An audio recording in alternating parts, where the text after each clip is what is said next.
Paris સ્થિત handbag collector Catherine બેનિયરની એક બિર્કિન bag એ record break કિંમતે વેચાઈ છે। આ હરાજી સોથેબીઝ દ્વારા કરવામાં આવી હતી। આ બેગ 8.58 મિલિયન યુરો એટલે કે લગભગ 85 કરોડમાં વેચાઈ હતી। તમે વિચારતા હશો કે આવું તો શું છે આ બેગમાં કે આટલી મોંઘી વેચાય? ચાલો જાણીએ। આ બેગ એક પ્રોટોટાઇપ છે જેનો ઉપયોગ અભિનેત્રી અને સિંગર જેન બિર્કિને કર્યો હતો। આ બેગ 40 વર્ષ જૂની છે। આ બેગમાં એક નોન ડિટેચેબલ શોલ્ડર સ્ટ્રેપ છે જેને પછીની બેગમાં ડિટેચેબલ બનાવવામાં આવ્યું હતું। તેના પટ્ટાઓમાં જેન બિક્રેનની સહી સ્ટેમ્પ કરેલી છે। જેન બિક્રેન બેગ વર્ષોના લાંબા ઉપયોગ પછી ઘસાઈ ગઈ છે। અહેવાલ અનુસાર આ બેગ વર્તમાન હરાજી પહેલા 2 વાર વેચાઈ ચૂકી છે। આ બેગની ખાસિયત છે કે તેને બનાવવામાં 18 કલાક લાગે છે।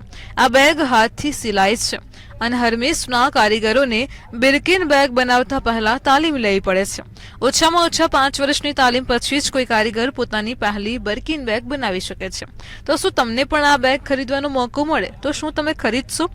કોમેન્ટ કરીને જણાવો અને આવી જ માહિતી માટે જોતા રહો મંતવ્ય ન્યૂઝ।